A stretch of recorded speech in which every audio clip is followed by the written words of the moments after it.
Mesdames et messieurs, ici Chage et on se retrouve aujourd'hui pour parler du capitaine du Taureau Noir. Un homme 100% badass, 100% viril, mais qui n'hésitera pas à laisser sa chance à tout le monde. C'est un des 10 capitaines de compagnie de Black Clover et l'homme qui surpasse tout le temps ses limites. J'ai nommé Yami Sukehiro.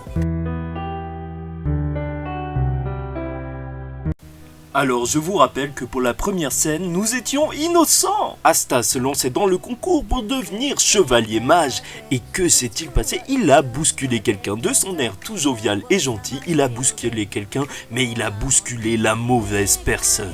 Et je vous remets un peu dans le contexte, on sait que Asta est super fort physiquement. Vu qu'il a pas de magie, c'est sur ça qu'il s'est appuyé. Mais là, il est tombé sur un mec qui s'est cru dans Hokuto no Ken et a failli lui éclater le crâne. Parce que oui, on ne bouscule pas Yami Sukehiro. Mais malgré ça, on sait tous que Yami a bon cœur et a quand même choisi d'intégrer Asta que personne n'intéressait dans sa compagnie. Bon, et c'est vrai, il l'a fait, mais pas sans lui mettre un gros coup de pression avec tellement de mana que je sais que même toi, tu as reculé devant ton écran, parce que moi, j'ai reculé.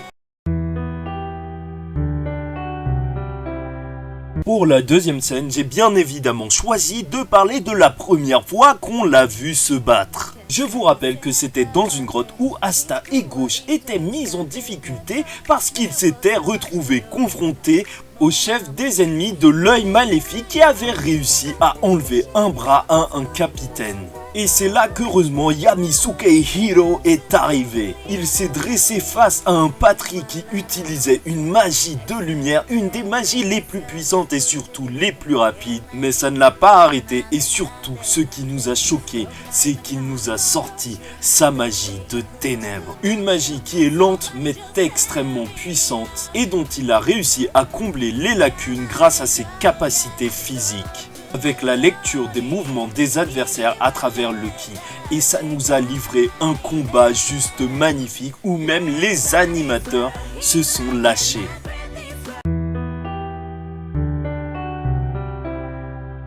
On arrive à cette troisième scène mémorable, peut-être ma préférée, parce que Yami avait laissé le Taureau Noir dans une autre dimension. Mais malheureusement, ils se sont retrouvés confrontés à un membre de l'œil maléfique, une personne super puissante qui utilisait la magie de bêtes antiques. Et ils ont réussi à le vaincre grâce à tous leurs efforts combinés. Mais alors que ce terroriste n'acceptait pas la défaite, il a décidé de se faire sauter. Et Yami, qui était dans une autre dimension, a juste surpassé ses limites. Il est juste arrivé, on lui a demandé comment il a fait et il a réitéré sa technique.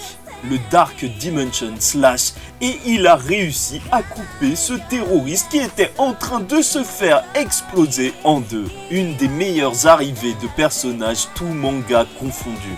Un capitaine qui a dit à sa compagnie « Vous avez fait le taf, maintenant c'est à moi de terminer l'ennemi ».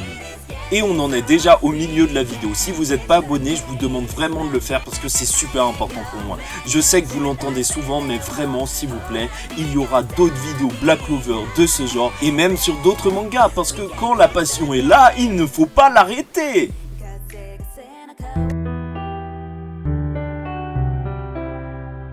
Et pour cette quatrième scène, j'ai choisi un moment d'émotion. Je sais, ça change, mais c'était un moment vraiment fort. Julius et Yami entretiennent une relation particulière. Yami était dans la compagnie de Julius et Julius est la personne qui l'a recueilli alors que lui vient du pays du soleil levant et s'est perdu en mer jusqu'au royaume de Clover.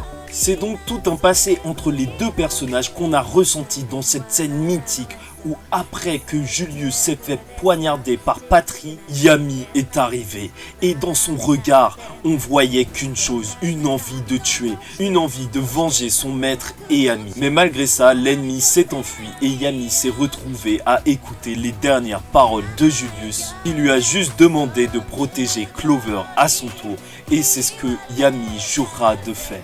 Et cette scène, les gars, même s'il n'y a pas eu de combat, elle était juste puissante.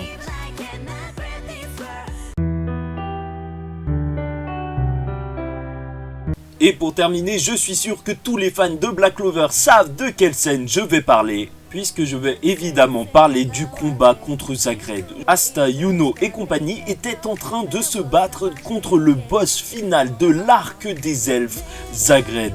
Et lui était malheureusement pas du tout, mais pas du tout là. Il était carrément dans une autre pièce. Mais alors que la situation était désespérée, c'est Yami qui lancera l'assaut final. Il n'était même pas là, mais grâce au ki, il va sentir l'ennemi et va le découper en deux en lançant l'opening. Cette attaque était tellement puissante qu'il a lancé l'opening. Et c'est grâce à son attaque qu'on a conclu la saga des elfes. Bon, j'espère que vous avez apprécié la vidéo. Si c'est le cas, abonnez-vous. Vraiment, c'est super important pour la chaîne qui est en plein développement. Par contre aussi, commentez, likez, c'est sûr, c'est très bon pour le référencement. Et n'hésitez pas à me donner votre avis sur même la forme de la vidéo. Parce que c'est la première fois que je fais une vidéo de ce genre-là. Et j'aimerais en faire un peu plus. Même si ça parle d'autres mangas, genre de Naruto, de Bleach. Bah, j'aime beaucoup ce genre de vidéo qui fait vibrer la corde, la petite corde nostalgique dans nos cœurs. Parce que oui, il y a des grands moments qui nous ont marqués pour chacun des personnages des animés qu'on kiffe tant. D'ailleurs, concernant la forme, je pense que le micro c'était un peu compliqué. Je sais que mon micro il n'est pas de super bonne qualité, mais bon, dites-moi en commentaire ce que vous en pensez. Et même si vous pensez que bah justement au début j'hésitais à faire ça moitié micro et moitié comme ça vous pouvez voir mes émotions quand je parle de l'animé, parce qu'elles sont vraies. Elles sont vraies et peut-être que ça les montre moins quand c'est juste des images de l'animé en question. En tout cas, c'était vraiment très cool de vous faire cette vidéo. Je trouve que commencer un concept par Yami Sukehiro, notre boss à tous, ça fait super plaisir. Bon, allez, on se retrouve la prochaine fois en vidéo assez vite si vous êtes abonné. En tout cas, je vous dis ciao tout le monde, paix sur vous.